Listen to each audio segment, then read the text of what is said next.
Hello, friends, and welcome to another episode of Trust the Tape with former Cowboy scout, former greatest drafter in the history of the NFL, ran one draft for the hated Philadelphia Eagles and absolutely crushed it in the year of our Lord 1998. Former NFL personnel man, the great and powerful, who you can hear on Crown Global Media. Follow him on YouTube. You can also hear him on 105.3 The Fan at DallasCowboys.com. It's Bryan Broaddus. Hey, Brian. Hey, Brian. Jeffrey, thank you. That the older you get, the more kind of a lead up you get, I guess. Yeah, more stuff you say about him. Yeah, because then I go to me and I say, hello, my name is Jeff. My name is Jeff. No, I'm a guy.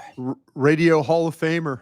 Hall of Famer. You have to get in the Hall of Fame to be called a Hall of Famer. No, man, I think you've had some Hall of Fame credentials there. I think you're doing there's no doubt I should be a fine Hall job. Of Famer. Just nobody respects me. It's tough. One of my favorite shows. This is one of my favorite shows I do. Actually, it is. Really is. One of. You do like 3, and you just named it the top 3. Actually, you do like 5. I do like 4 shows. Yeah. And this is top 3 for sure. Yeah, absolutely. For sure. Dro knows can't trust a stripper with your credit card, but you can damn sure trust the tape. We appreciate you. Appreciate everybody who's in here before the show even starts, jumping in the comments. Who do you want to hear about in this edition of Trust the Tape as we talk about Cowboys versus Jets? You can tell us, and we'll tell you all about it. How about that? Never let a stripper order you a blue drink either, too. Those drinks that look like Windex, you know, okay. The glass cleaner stuff. Okay, if it was a darker blue, that cost you $50. Those things cost you about $50. Well, yeah, and then if you try to pay with the credit card, it takes like 7 hours to get your credit card run. So make sure that you're cashed up if you go to an establishment. Okay. Also, don't be afraid to just stay clear. You know, save your money. Save your money, but but also support. People need support out there. Yeah, but it's hard times out here. Potential sponsors don't. You know? Oh yeah, that's true. That's true. You know, I used to. There was one place that I actually used to frequent for Monday Night Football watch parties when we were at the Fan, and I had a good time. Yeah. What I meant by that is go have a time and put somebody through med school. Yeah, that's what I think. You never, as you say at the end of the show, you never know. You never know. Yeah, I mean, you might just run into somebody who loves the job, you know, and has a passion for it, and that's important too. We've already got KG in the super chat just saying, "Hope you guys are doing well." I tell you what, we're doing all right. We're doing all right. When it comes to Trust the Tape, Brian, do you have somewhere that you want to start, or do you want me to tell you where we're going to start? Have at it, Jeffrey. All right. Dak's awesome. That's done. Do you feel like that was this one of his better games, best game in relation to, say, Philly or Green Bay? Where would you rank this one? Probably in between them. I thought he played really well against Green Bay. That's what I'm saying. I think Green Bay is 1. Yeah, I think Philly was really good too. Yeah. Okay, well, you can put him wherever you want. Just make sure at the end of it you say current league MVP Dak Prescott. If you overall, I think, I got into discussion with some folks on Twitter, and let me just be honest though too. I try and be honest. The thing that listen, you cannot like Dak. You could be a blamer of Dak. I'm not going to say a Dak hater, but you can blame Dak for the reasons and lack of playoff success and all. You could blame him for those. Those are all things he'll have to wear. But man, people are really, really dug in on him, and they hate to see him have success, which don't do that. I mean, there's things that I disagree with people on, but you have to acknowledge when your opinion might not be right. You know, your opinion of particular what you're seeing might not be right. I get it. Now the Dak hater default has become, okay, wait till they get to the playoffs. Well, that sounds like a terrible way to watch sports. What about enjoying the sports as they're happening? That's where we're at right now. That's where we're at with this particular player. And, I find it, listen, hey, I know on our station on 105.3, I know that Eric Chiafalo and some others just kind of, they said, hey, need to move on. I mean, it was very, very strong about move on from the quarterback. That's not even possible, Eric. No. Before he even got to $60 million. Oh, before the 60, there are people that, but you also have to acknowledge that, you remind me of right now Victory Circle in NASCAR where they put on the different sponsor hats. It's really kind of cool. Like Duck Creek is just the course that I play when I forget to book a tee time. So because you can always get on there, but then I realized I'm wearing a golf hat, and if I'm going to do that, I should wear the golf ranch where my guy Dan gives me my lessons. Free lessons. But I think free. Who said that? It's just where I get my lessons, Brian. Oh, sorry. Golf ranch with Dan the man. Dan the man. But see, this is what's really unusual now about what we deal with in media, social media, just opinions. People get so dug in and they're afraid to acknowledge when they're wrong about something. Hey, I'm wrong right now. And the immediate default for Dak is, oh yeah, well just wait till the playoffs. It's the Jets. Wait, I'm like, oh, he's played pretty good against the Eagles. Gave you a chance in that one. Yeah. The one game they didn't play good in was Chicago. Offensively, they were bad against Chicago and should have been a lot better, and they weren't. And I hope they don't look back on that game and that be the one. But I just don't know how you can have an opinion but not see the other side of it, though, too. I think that's at the age we live in right now, especially when it comes to our sports teams. I mean, I think our sports teams are more byproduct of that's how we're being taught to be in all aspects of life. And all you have to do is remember to walk outside and say hello to someone. Sure. Okay. The world is not what people want to create it to be. Most folks are good. Most folks are reasonable. And it's also hard. Like, I feel like in some ways I sucked at sports radio. In some ways I was amazing at it, but in some ways I sucked because they want you to have these big opinions and and to me, like, that's dumb. Like, I don't have to. And I'm Dak positive because like he's a good NFL quarterback. Right. And you look at the playoff record and you say, man, and there's games there that, boy, I wish he would have played better in. Oh, no, there's no question about that. But I also trust in an 8-year sample size or however long he's been in the league. 10 years. That's a good quarterback. And if I don't have a good quarterback, I'm dead in the water. So I probably should keep my good quarterback. I keep it kind of that simple. But I understand. I mean, you want to criticize the moments where he screws things up. That's cool. It's whatever. Yeah, I just think that people get so dug in on the guys, and I can say appreciate if your opinion is maybe opposite, kind of take a look at it, see where you're falling. I just think it's unfortunate. We'll see how the rest of the season plays out. I'm going to say through 5 weeks of the season, he is giving your team a chance to win 4 out of the 5 weeks that they play. KG wants to know if we know what the quote means. Flournoy. I need to get his name right. Ryan, did we not pronounce the R? It's Flournoy or Flournoy, or it's not Flournoy. It's not Flournoy, which is it's Flournoy. Ryan Flournoy. Flournoy. We just let that R go. Yeah. Okay, I'll let the R go. Shit in his neck. Yeah, it's a coaching term. It's actually a coaching term. It means he's got some toughness to him. He's got some grit. He's got some fight. He's got some meanness to him. Yeah, it's very much a 1970s coaching term because when it's used to describe a player that's extremely tough is what he is. So, well, I think Ryan Flournoy is a good place to start this episode of Trust the Tape because let me tell you this about Ryan Flournoy. Brian and I love the draft. You're going to get a lot of draft talk right here. You're going to get a lot of draft talk on Crown Global Media. You're going to get a lot of draft talk on the DLS Cowboys podcast. Those things are going to happen. When they drafted Flournoy, I don't believe I had seen him. Like, he was a 7th round, some directional Missouri school, and I don't think I saw him until after they drafted him. But the Cowboys had been hunting a certain type of receiver, I feel like, for a while, which was big, strong, fast. And now you're getting the Flournoy with Pickens on the field, which is kind of interesting, but it works.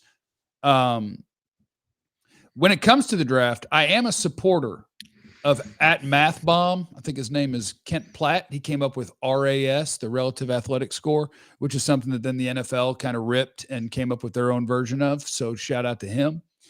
And basically just tells you, compared to other prospects that played the same position over the history of the draft that we have these numbers for, what percentile you are in all these different things. And Ryan Flournoy came out as, 6'1", over 200 pounds, running a 4.44 with a 40-inch vertical and 11-foot broad jump. That is a big, athletic dude. Yeah. And when that translates to the football field, this is why we watch the tape too, because you know who else had a great relative athletic score? Luke Schoonmaker. And when they picked him, I was like, that's fine that he did that at the combine. That ain't on tape. Sure. And we have seen that ain't on the field. Flournoy getting that chance and having the 114 yards on the 6 catches and all the good things, you are seeing the translation of that sort of athlete. Big, strong, fast, and explosive.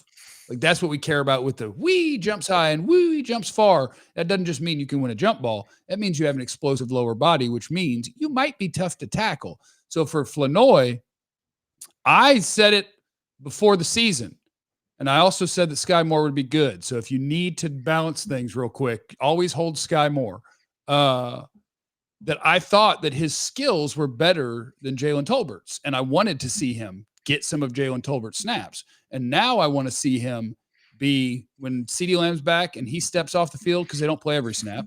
And when George Pickens steps off the field, Flournoy in. When it's 3 wide receivers, Turpin when it's Turpin stuff, when it's straight up football stuff, Flournoy. Like I want him to be the 3B, 3A, whichever way you want to do it, wide receivers on this team, because I believe he has a better skill set than the guys who have been playing in front of him, Brian. What was holding him back? Nothing. I wanted him to play before the season started. I wanted him to play over Tolbert. Why was he a guy then that was, and I'm not asking this in a smart ass way. Yeah. It was that the previous staff holding him back. Did he need I a think new receivers coach, or did he need need an opportunity here with everybody going down? Was this a misevaluation? No, I think he needed an opportunity, and I think the evaluation. I mean, I guess you say it's a miss because he'd get drafted in the 7th round if he becomes a really good player. But I also think maybe if he's nobody drafted him until the Cowboys did, so I think you get credit for being the team that drafted him. And I think what happened is he just happened to be like last year. You're a 7th round rookie, and I also think it matters that the quarterback knows and trusts you, and Dak Prescott trusts Jalen Tolbert. He sure does. Dak likes Jalen Tolbert and trusts Jalen Tolbert. Sure does. I think that plays, but I also think this coaching staff, this one has shown that we're going to try our best and we'll look around and see if we can find a better guy than what we got. And now that I think you've put that game on tape with both of you on the field, I think this staff knows. I think this staff knows. And I think we will see. They were going to, in this game, they were going to need somebody to win on the outside because clearly Sauce Gardner was going to travel with your best receiver. He was going to travel with. So somebody was going to have to beat Stevens and others in this Jets secondary, and good for Ryan for getting that done. I just, like I said, I'm going to be paying close attention to how when you start to talk about Mingo coming back, there's this ramp up period that Mingo's going through right now, this practice window. And when you go away for 4 weeks and then all of a sudden you have to start over again, I'm interested to see. We always say that. I'm always interested. Keep an eye on. You better be interested. You better be interested. But how are they going to play this receiver room? How are they going to play? Are they going to is Dak Prescott the one that's going to fight for Tolbert here? I personally feel like this is just a totally another position. I feel like that Nate Thomas got work over Steele in a game because the offensive line coaches requested it. That's where I think that went. I don't think that Schottenheimer was really interested in shuffling his offensive linemen around to like, oh, well, let's give Nate Thomas a shot here for Steele for a few snaps against the Green Bay Packers. I don't think that necessarily was the case. I think that it took the coaching staff to step up and say, and I wonder if this coaching staff is going to step up and say, listen, what Ryan does is more impressive than, say, Tolbert, and you get that fight. Or does Dak Prescott have a say and listen, I would really appreciate if we can make sure that Tolbert's dressed every week. That there's going to be, when all these guys become healthy, I don't think it's going to be a problem with Turpin. I think it's going to be a problem when it comes to Tolbert and to Ryan, and then also to Mingo. Well, and this is just an opinion piece from me. My name is Jeff. Where, like, I don't think that Tolbert has to be in trouble with Jonathan Mingo unless it's just clear over the course of the week that, whoa, Mingo's a better player. Like Mingo is, I know we got excited about him because the Cowboys traded for him and he was a second-round draft pick. Mingo's less accomplished as an NFL player than Tolbert by a mile. So like, I don't think you have to force anything with that. I think. Well, maybe the front office, maybe that. Yeah. Now, let's see who. I always like to talk about sponsors. Yeah. Jerry as a sponsor is a pretty good one. Name the sponsors. Mingo sponsored the front office. Tolbert sponsored probably Dak. Flournoy probably the sponsor of the coach, or the coach is. Yeah. Which sponsor group is going to win out here? Because that's, listen, it's you want to say, oh, stay out of the coach's way and let him manage the team and all that. But general managers, not just the Cowboys general managers around the league, have a say in who dresses and who doesn't dress. I think Shoddy should just go to Jerry. I'm gonna give you some advice, Shoddy. Let him have a couple drinks first. Tell him how great he is 15 to 20 times, and tell him how incredibly impressive it was that he, the general manager, after banging that Southeast Missouri tape in the 2024 draft, made that call in the 7th round to go find a guy who's really good. I don't think the staff was the one that found that guy. Using the 7th round, you're asking your coaches, who do you want? Jerry, I'm so impressed with the work you did. That's the point, is that there's no chance. Jerry this offseason signed off on trading for Pickens, and he traded Micah. And if anybody else got big money, he told them they could pay Tyler Smith. Jerry ain't seen Ryan Flournoy play a snap. Jerry gets no credit for Javonte Williams. There's no chance he watched him play.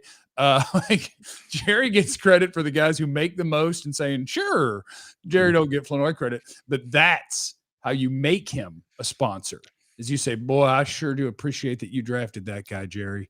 You did a great service to this team. And you made us a lot better with who you found in the 7th round. You're a hell of an evaluator. Now he's on your side. You say, by the way, I wonder how this is going to play out. I wonder how you're going to see which sponsor group is the most effective, or the. Well, I hope it's the one with the best players. That would be my dream. Doesn't always happen that way. You know that we saw Zeke Elliott run out there a few snaps last year when that guy at Carolina 6 freaking games is what we saw, and the whole time I had to fight the fan base who's like, he's playing great, and I'm like, he's getting 2 yards a carry. Just like I think I have an update. I think I got an update on CD for that chat you just. All right, yeah. Ray's super chat wants to know about a CD time. Yeah, let me see what I got. Let me see what I got here. Let me see. Okay. My bad. I got to go through this here. No, you just keep cruising. No. This was good. Okay, it's been 2 weeks. 2 weeks. Sunday since injuries. Started field with those guys. So like these guys been working with the trainers, is what with Britt Brown and that crew. So they're about 10 days in on that stuff. Which is to them is a really, really, really big deal. And so they're right now making really good progress. So I think that we'll probably see maybe another week where they're work with Britt Brown and the training staff, and then kind of make an evaluation when we get to the Commanders game would be next. And we'll see. But 2 weeks. 2 weeks since injury, started on field training, 10 days in, which everybody's happy about, and then good progress from that. So that's Dro knows it gets he's in here saying Nate Thomas earned a starting job, and here's what I don't know about that. You hold on now, because I saw you on the internet and you echoed what I told our guys before the show yesterday. I was like, I think once you watch, you'll say, yeah, sure, I'm interested in seeing more from that guy. Yeah. But I don't think you'll be campaigning. Is what I said. I don't think he'll be campaigning. I think he I am grateful that the Cowboys' entire team doesn't fall apart when an offensive lineman goes down in the year of our Lord 2025. Amazing how it happened before. I am grateful for that. Defense used to do that too with Sean Lee. Yeah. I am not on a Nate Thomas campaign. I understand your frustrations with Terrence Steele over a long career now of having similar struggles in pass protection that Good he's run had blocker, man. all the time. Mhm. And I understand Amazing. Tyler Guyton is still not a guy that you go, first round pick, watch out, he's a stud. And I wanted to see Nate Thomas too, and I've seen Nate Thomas. If you asked me and everybody was healthy to play a game tomorrow, Nate Thomas is the backup tackle. Yeah, I think that Nate Thomas deserves opportunities, much like they had a plan for him in the Green Bay game. If the coaching staff wants to be able to use Nate Thomas in a substitute role for a series or two and to always keep him ready, I have no problem with that. I think the film will show you that there's still some things he's going to have to get used to, much like with Guyton. Same thing with Guyton. You know, they both are very, very similar in some of the newness that they play with. You know, there's things that, like, you saw what a veteran rush end in Fowler did to those young tackles with Fashanu and those guys. You saw what they did. These guys have to learn along the way. Yeah. But to immediately take Guyton out of it or take Steele out of it, I don't believe that's going to happen right now. I know Stephen Jones, we asked him on 105.3 The Fan, we had a chance to interview him. They are very excited about about Nate Thomas. And Nate Thomas came in and did a nice job. But to just immediately say he's the starter, film doesn't show that. Yeah, I think Thomas, it's stuff that I was talking about a little bit last week, and I think you see it again this week. Like what Nate Thomas has is a big hulking man. Yeah. That he can absorb your power, but I think he's a big hulking guy that doesn't have, for the most part, the bend and the snap to be a people mover, and doesn't have what I would call the reactive quickness to recover unless his size lets him recover if he gets himself in trouble. I think third play of the game, the first true pass set they took, Will McDonald gave him the spin move and gone. I don't think he has the reactive. The big pass play that went to Ryan across the field. By the way, great job of Tolbert selling his route to draw coverage to get space. But Dak had to take snap, feel what's going on to his left, and move right quickly to get the angle he needed to throw that ball. And then the first Javonte Williams handoff, you see they're asking Nate Thomas to make what would be called a reach block. It's a guy who's not lined up in front of him or outside of him. It's inside of him. And I want you to get across his face and keep him out of this run lane. Head across the body and try and turn it. Yep. And he just doesn't have that sort of quickness, so he can't get there. So he's just riding this guy down the line, and this guy contacts Javonte Williams in the hole at the line of scrimmage. And we're just going to keep celebrating Javonte Williams because these are things you can't see in camp. This is excuses for us, Brian. I admit it. No, I admit it. You do not get to see what happens when people hit people in camp. What makes Javonte Williams good is, my God, you hit him at the line, it's a 4-yard gain. You hit him after a 3-yard gain, it's a 6-yard gain. Javonte Williams, boy, that is a strong run. I thought one of the plays of the game was they had 3rd and 1. I believe it was on the Jets 30. And they hand the ball to Williams, and they don't block it well at all. Should have been a 4-yard loss. Should have been a loss, and my man dives for 2 yards. And what they do the next play, touchdown, screen pass to Ferguson. Yeah.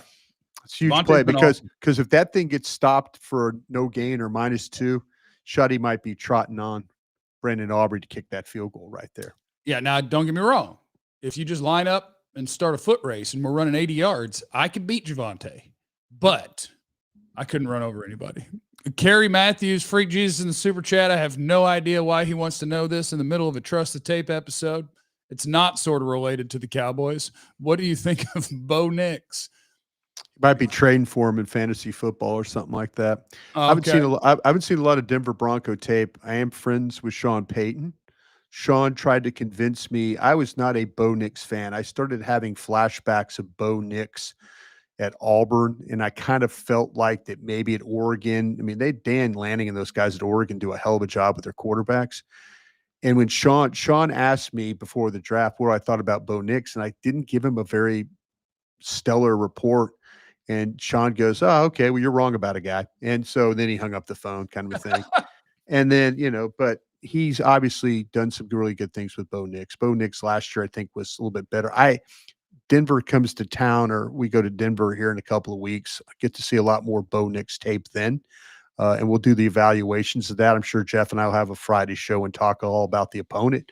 But I know Sean really, really likes the player. And, tip of the cap to them getting a nice victory in Philadelphia.